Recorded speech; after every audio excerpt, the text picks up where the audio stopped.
Welcome to another episode of Mega Projects. I am your host, Simon, and this video is brought to you by Squarespace. From websites and online stores to marketing tools and analytics, Squarespace is that all-in-one platform where you can build a beautiful online presence and run your business. Check out Squarespace through the link in the description below. That helps support the show. More on them in a bit. And today we're going to talk about the Maginot Line. There are some French pronunciations in this one. I have a pronunciation dictionary here. I'm going to try my best, but I'm not French. Could you tell?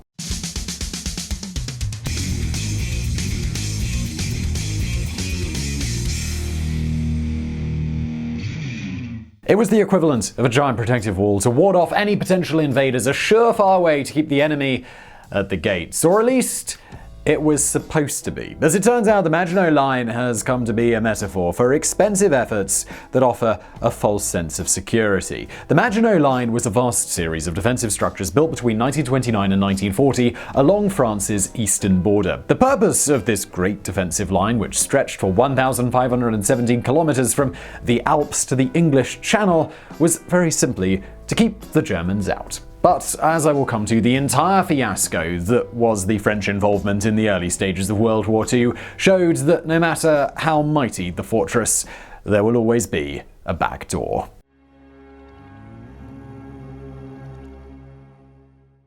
Europe was a shell-shocked place in the aftermath of the largest war the world had ever known. 20 million people had died during the conflict, 1.7 million of them French, nearly 4.5% of the country's population.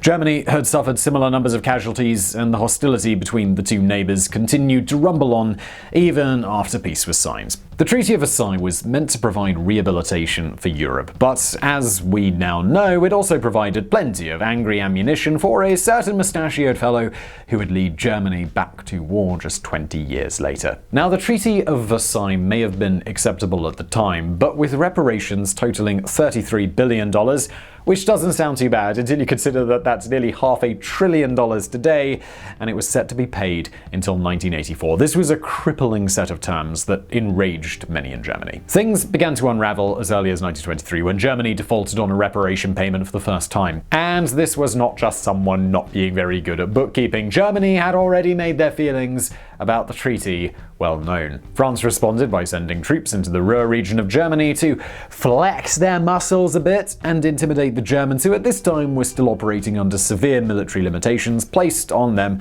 thanks to the same Treaty of Versailles. But make no mistake about it, Germany may not have been in a position to wage war with France at that point, but it was slowly rearming itself, in direct contradiction to the treaty, a fact that the French, well, they knew all too well. Okay, so with our luxury of hindsight here in the future, the whole situation now does look a bit like a car crash, just happening in slow motion. The British, they objected to the treatment of the Germans by the French, more out of colonial rivalry than genuine care, it must be said, which split the Allies at a time that, well, they should have probably stuck together. The French were in an awkward position. Though they had emerged victorious from the Great War, the reality was that their economy, industry, and indeed population paled in comparison to what lay just across the border.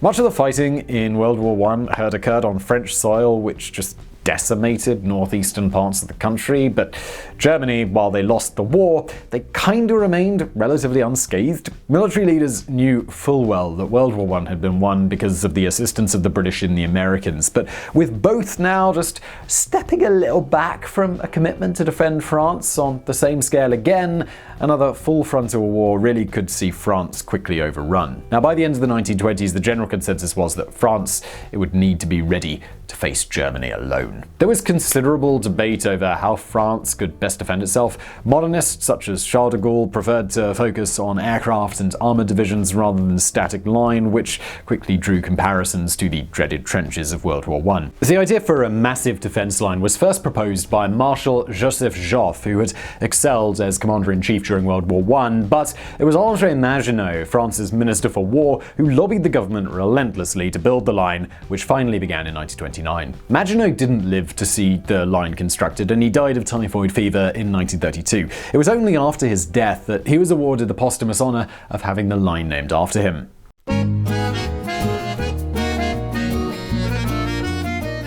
Okay, so yes, the obvious reason for the Maginot Line was to keep invaders from the country, but the whole plan came with some very specific purposes. There was a huge population imbalance between France and Germany, which had been further aggravated by France's declining birth rate since the end of World War I. The French had a population of around 39 million, while over in Germany, it was more like 70 million. A strong defensive position was seen as key to saving manpower. The hellish images of thousands of soldiers marching into the jaws of death on the battlefield during World War I had highlighted the astonishingly high casualty rate that this new type of warfare could bring. Quite simply, France just couldn't afford to do that again. The French also believed that holding the Germans at the Maginot Line would provide some invaluable time to mobilize the entire French army, which was estimated to take between 2 and 3 weeks. It's doubtful the French ever thought the line would be entirely impregnable, but it would at least slow the Germans down. So the regions of Alsace and Lorraine had been returned to France under the terms of the Treaty of Versailles, but they were always seen as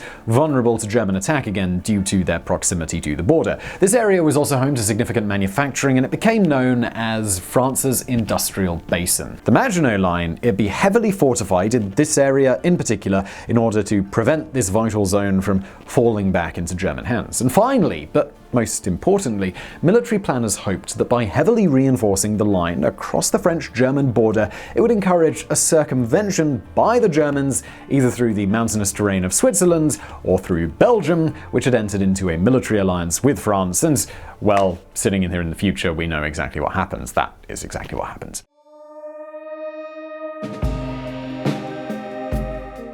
The Maginot Line was built in several phases that began in 1929 and were carried out by the Service Technique du Génie, Technical Engineering Service, and overseen by the Commission d'Organisation des Régions Fortifiées, or Commission of Fortified Regions. The vast majority of the Maginot Line was constructed by 1939 at a reported cost of 3.3 billion French francs, which would be roughly 1.2 trillion francs today. If francs existed, then they don't, so let's just do it in dollars, and that's about $204 billion today. Anyway, when World War II breaks out, the Maginot Line was one rough, continuous line, but it's easier to separate it into two. The main fortified section of the line ran from Switzerland along the German border to Luxembourg. The second part was a significantly lighter section running from the same spot all the way north to the English Channel. Now, this was very much a tale of two lines, the heavily fortified southern section and sort of the weak, wobbly, not very good northern section. The reason behind this dual line has really been debated ever since. The French may have assumed that a German invasion coming through Belgium would have significantly slowed down the attack, and that this attack would have drawn the British into the war. While the northern section was indeed much lighter than the south, it was still well defended though, and the French could have believed that it would have sufficed. Now, this wasn't a defense line like you might be thinking. We tend to have an idea of trenches like in the First World War, one line for the French and one for the Germans, but in reality, the Maginot Line was much more than this. Depending on what part of the line you were on, it could be anywhere from 20 to 25 kilometers deep. This area was composed of various fortifications and military facilities, including border guard posts, infantry shelters, barricades, communication centers, supply depots, machine gun and anti-tank gun emplacements, and of course, the mighty fortresses. It was basically this entire ecosystem that had been set up to protect France. Now, the size of it is unparalleled throughout history, except for the Great Wall of China, of course. In total, 1.5 million cubic meters of concrete and 150,000 tons of steel, which is enough to build 150 Eiffel Towers, by the way, were used to construct this vast protective line. Now, just before we really get into the line, I'm going to break down all of its component parts for you, really get into the details. I do want to take a quick moment to tell you about the fantastic sponsor of today's episode who really make it possible, and that is Squarespace. Now, a couple of things. Maybe you've got an idea for a website or a business, podcast, something like that, knocking around in your mind, and you're like, maybe that's a good idea, maybe I should pursue it. Well, the only way to find out whether it's worth pursuing is to get it out there into the world and see if people want it, and that should be done with a website on Squarespace. Squarespace allows you to create a powerful website for whatever you're up to. You want to sell something online? Yes, easy to set up a store with Squarespace. You want to do a podcast? Sure! Squarespace can handle that too. It all starts on Squarespace with a beautiful template that you can go and customize to your heart's content. Or you can just start from scratch, or you can move over from an existing domain and just have stuff on Squarespace where it's just easier to manage. But don't start from scratch. Just use a template. There's, like I say, remove those excuses. to what you want to do. And once you've gone through the super easy customization process, there are no patches, there's no updates, there's no tech BS that you have to deal with. It's all super easy. And, well, just in case you do run into any problems, I don't think you will though, they've got 24-hour customer support, which is obviously super useful when you're, I don't know, I do these at random times. I'll be like making some tweaks on a website at 3 o'clock in the morning. I'll be like, oh god, I don't know how to do this. But 24/7 support, no problem. So head to squarespace.com for a free trial, and when you're ready to launch, go to squarespace.com/megaprojects to save 10% off your first purchase of a website or a domain. There is also a link below. And let's break down the line, shall we?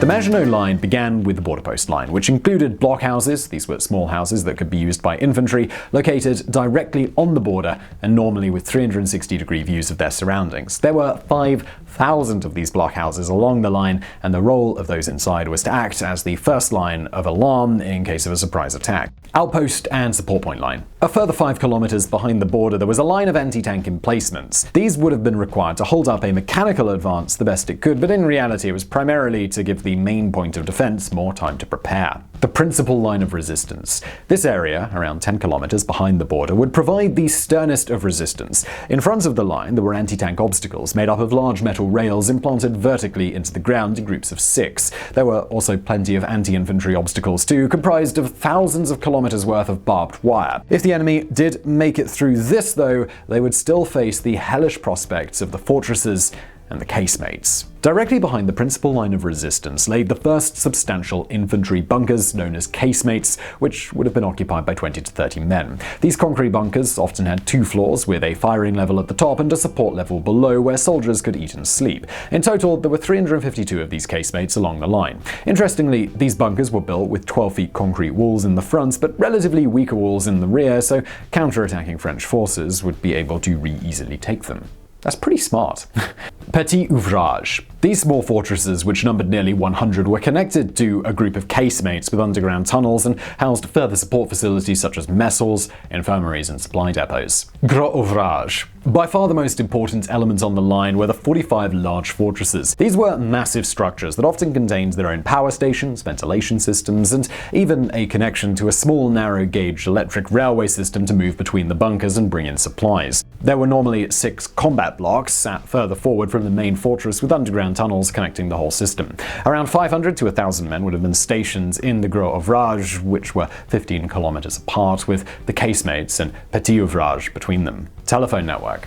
While battlefield radios had begun to be used during World War I, the quickest way to get information off the battlefield was still by telephone, and if your country is being invaded, you're probably gonna want to stay in touch. This vast telephone network connected every bunker, every fortress, and every observation post on the line. These 78 observation posts were often situated in the hills surrounding the line and served the dual purpose of both reporting on the fighting and calling in artillery support, which was located further back. Between 500 and 1,000 meters behind the principal line of resistance came the infantry reserve shelters, each occupied by a company of soldiers, which is 200 to 250 men. While the word reserve might make you think that these troops would be held back, in fact, these reserve shelters were designed in such a way that occupants would be able to hold out for prolonged periods while under attack, and were very much the second significant line of defense. They came with water supplies, kitchens, and electric generators, and would also be used as a staging point for any possible counterattack. Flood zones. The planned defense of the Maginot Line would not only come in a military sense. Specific areas, usually natural basins or rivers, could be flooded by the French forces to act as additional barriers for the invaders. This was normally done by constructing dams and levees on certain sections of rivers that could be opened and closed at short notice. Safety quarters. In total, there would have been about 500,000 military personnel situated along the line, and many more would have been based in the safety quarters. While the most forward points would always be manned, the fortresses would only be filled in the event of an attack or expected attack. Many of the soldiers would be primarily based in the safety quarters, just a short train ride from the fortress. Housed close to the safety quarters, the supply and ammunition dumps would have kept the entire line supplied, and their proximity to the railway system means that supplies could be rapidly dispatched. Narrow-gauge railway system. A network of 600mm narrow-gauge railways transported the supplies around the battlefield using petrol-engined armored locomotives. They were mainly used to move back and forth between the fortresses and the supply depots, which could be up to 50 kilometers apart. high-voltage transmission lines. While all of the fortresses had their own power supply, they were all still connected to the civil power grid. These transmission lines initially ran above grounds, but before the fighting commenced, it was decided that they would be buried instead to reduce the risk of damage, which sounds like a perfectly sensible idea.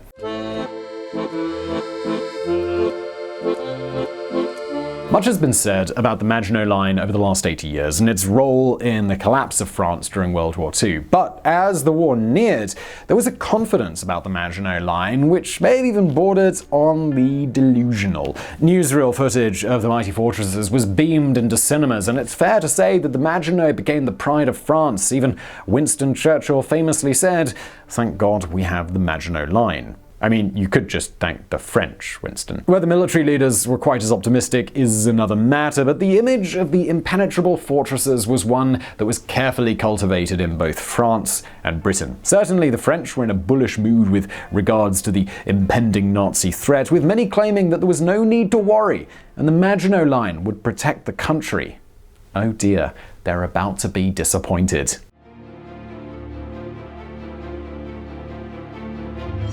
War began once again in March 1939 as German tanks rolled into Czechoslovakia and in September into Poland. If there were any doubts about the might of the Nazis, the following months would quickly dispel them. The German Blitzkrieg lightning war tore through Europe at a breakneck speed, and it was only a matter of time until France would be tested. The British Expeditionary Force had landed in France in September 1939, and they and their French allies began frantically reinforcing the section of the line that ran from Luxembourg to the English Channel. While significant steps were taken, and the line was certainly improved, it was by no means watertight, especially in an area around the Ardennes forest. Now remember, one of the primary purposes of the Maginot Line was to force the Germans to circumvent their route into France. Switzerland and its vicious mountains would have proven an enormous obstacle, but to the north lay the Low Countries of Belgium, the Netherlands, and Luxembourg, an area that any military commander would have gleefully preferred. It must have been incredibly obvious what was going to happen, but still, that was exactly how it unfolded. The Germans used a decoy force, which remained stationed opposite the Maginot Line, while the actual invasion force, composed of the Second Army, smashed their way through the Low Countries, and within 5 days of the start of the operation, German soldiers were once again on French soil. So, well, what happened? The Ardennes forest had played a key role, with the French wrongly assuming that the thick forest provided enough of a natural barrier, and as we know, it did not. The German panzers stormed through it and quickly began encircling the Allied troops, who began a frantic retreat westward. The relentless push west came to a stop near Dunkirk, where the majority of British troops made their somewhat miraculous escape. The Battle of France lasted just 6 weeks, with France officially surrendering on the 25th of June 1940. But the Maginot Line, it hadn't fallen. At this point, the line had been cut off from the rest of France, and despite the Germans wrestling a few of the smaller fortresses away, the areas of the line that saw action put up a ferocious defense. Even with many of the fortresses completely surrounded, they fought on bravely, even repelling sections of the Italian invasion that came on the 21st of June. But with the armistice signed, the French soldiers were ordered out of their defensive positions and to abandon the Maginot Line.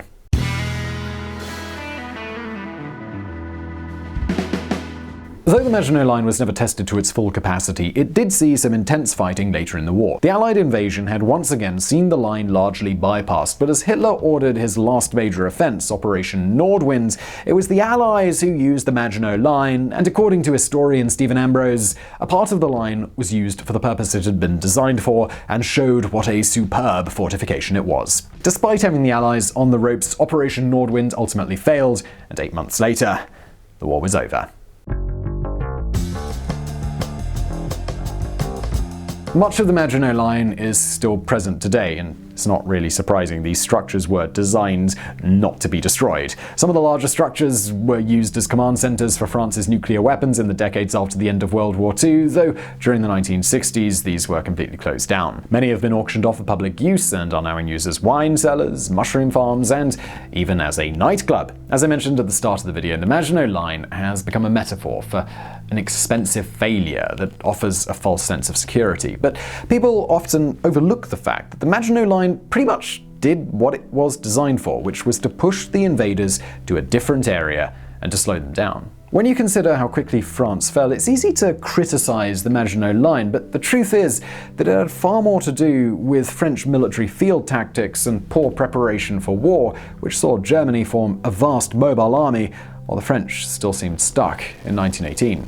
With our modern warfare, it's unlikely we'll ever see something like the Maginot Line again, and it will probably remain the last great defensive system of its type anywhere in the world. A last hurrah to the olden days of castles and forts. The way we fight changed forever in 1939, and unfortunately for the French, the Maginot Line was just the wrong side of history. So I really hope you found that video interesting. If you did, please do smash that like button below. Also, you guys know by now that I'm making a lot of suggestions that you come up with in the comments, so please use the comments below and let me know what you want to see on this channel. Also, please do support the show by supporting one of our fantastic sponsors, like today's sponsor, Squarespace, squarespace.com/megaprojects. There is also a link below. And thank you for watching.